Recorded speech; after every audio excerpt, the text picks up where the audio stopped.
All right, our back-to-school coverage continues today. Well, during the pandemic, a new concept was introduced involving universal free school meals for all students in the country. After coming out of the pandemic, that program, along with many others, have now gone away. But free meals for children in schools has become a hot topic again. It is expensive, though, and it could happen again soon in Rhode Island.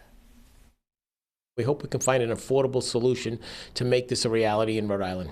House Speaker Joe Shekarchi knows how big of an issue this is post-pandemic. Universal statewide free meals for all public schools in Rhode Island had some momentum before the recent legislative session came to an end last spring. The Senate voted 31-4 in favor of funding school meals that the federal government doesn't already cover. We're considering it in the House very carefully. It's just the cost it's involved. The estimated cost of the Senate bill was about $40 million. It was not in the governor's budget. During the pandemic, the federal government paid for school lunches for every public school student in the country. That program expired at the start of the 2022 school year.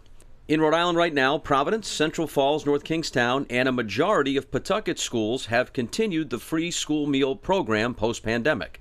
According to the Hunter College New York City Food Policy Center, right now 62% of Rhode Island children in school get free meals or meals at a reduced price. I know there's a lot going on, but where does this fall on the priority scale for the state? I think it's in the top 10 of issues, what we'll consider in the General Assembly next year. There's several issues that are left over from last year. This is one of them that we just have to find a way to fund it. It's under consideration. There was a bill last year by Justine Caldwell, representative from East Greenwich. A lot of it comes down to money, and it's an expensive proposition, but you think is well worth the investment.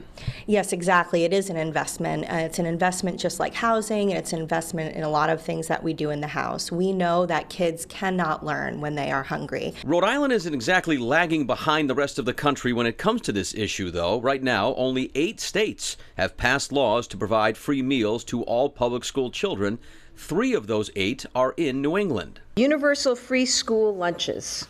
An investment in childhood nutrition that's also removing a source of stress from our schools and our homes. Massachusetts is one of the 3 states in New England. The law went into effect in August and is funded by a new 4% tax on the state's wealthiest residents. There's a complicated right now system of how we choose who gets free lunch, what municipalities get free lunch, what families get free lunch, and that's why the best way to do it is give it to everyone. It just makes it equal, which is really education is an equalizer, and everything that happens in those school buildings should be an equalizer, and breakfast and lunch are 2 of those things.